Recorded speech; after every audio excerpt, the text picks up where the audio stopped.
ಇದಕ್ಕೆ ನಾವೆಲ್ಲರೂ ಕಡಿವಾಣ ಹಾಕಲಿಕ್ಕೆ ಸನ್ನದ್ಧರಾಗಬೇಕು.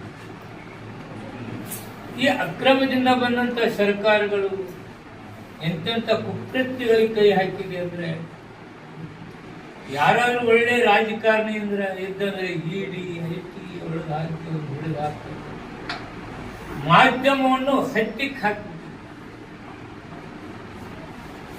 ಎಮರ್ಜೆನ್ಸಿಗಿಂತಲೂ ವರ್ಸ್ಟ್ ಎಮರ್ಜೆನ್ಸಿ ಇದೆ ಇವತ್ತು. ಆಂತರಿಕ ಎಮರ್ಜೆನ್ಸಿ, ಎಕನಾಮಿಕಲಿ ಯಾರು ಸ್ಟ್ರಾಂಗ್ ಇದ್ದಾರೆ ಅವ್ರ ಮೇಲೆ ರೇಟ್ ಮಾಡ್ತಕ್ಕಂಥದ್ದು. ಯಾರಾದ್ರೂ ಆ ಸರ್ಕಾರ ತಪ್ಪನ್ನು ಹೇಳಕ್ ಹೋದಂತ ಮಾಧ್ಯಮದವರು ಜೈಲಿಗೆ ಹಾಕೋದು. ಇವತ್ತು ಮಾಧ್ಯಮದ ಸ್ವಾತಂತ್ರ್ಯವನ್ನು ಹತ್ತಿಕ್ಕಿ ಅವ್ರು ಏನ್ ಹೇಳ್ತಾರೆ ಅದನ್ನೇ ಬರಿಬೇಕು ಅಂತಕ್ಕಂಥ ಕುಕೃತ್ಯ ಕೈ ಹಾಕತಕ್ಕಂಥ ಬಿಜೆಪಿಯವ್ರನ್ನ ಪಾಠ ದೇಶಕ್ಕೆ